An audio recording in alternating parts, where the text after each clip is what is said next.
Welcome to another exciting episode of Doug's Electronic Repair Bench.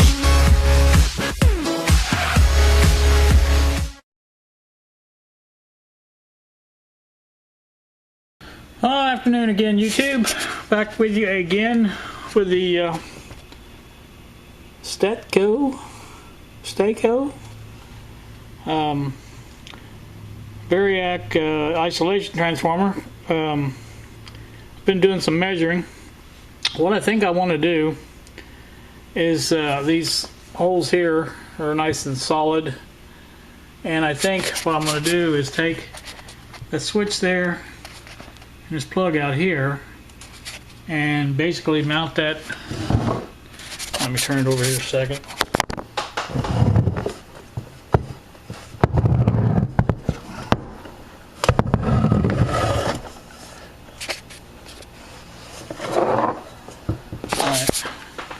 This is the way to basically mount it that way, where that switch and receptacle is, and I'll just have to move those down a little bit, but it should mount to that board there pretty easily, and the front of it will rest on there.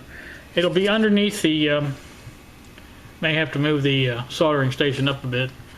That's not a problem, but it'll be underneath that, so it'll be out of the way of the rest of the bench, and then I'll just use the plug and install another outlet as the isolated output, and everything will be available to me there. And as far as I talked about putting a DC supply on this, I can just use the same setup and use a double plug and run one plug over to the DC box, and with the meters and things like that I want to mount, and those will be mounted here somewhere also on that backboard like that. That's the plan anyway. Don't know exactly when I'll get to this. I want to be able to use this as soon as possible, and to do that it don't really have to be mounted, but I would just like to have it mounted because, well, it'd be better to have it all done. Anyway, now that I know everything's working on it, it works as it's supposed to, I think that's what I'm going to do. I still have to come up with a box for the meters and the DC output and the circuitry for that. And I'm also thinking of at least a voltage doubler. That would give me 300 volts out of this, so a little bit more than 300 actually, but if not a tripler would give me 450. I think those circuits are not very high amperage, and that's exactly what I want. I don't want a high amperage coming out,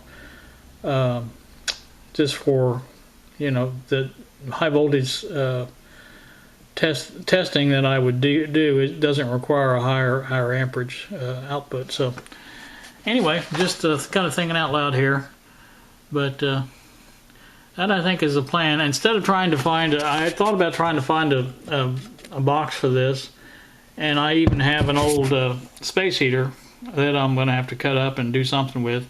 I thought about putting it in there. But by the time I do all that, it's just, I'm gonna still have to sit somewhere. It would have to take up space down on this end, and I think I'd rather have it down here, have the adjustment, right there where I can get a hold of it, easy enough, and the output's right there, and the fuse is right there. Everything's as it should be there, I think.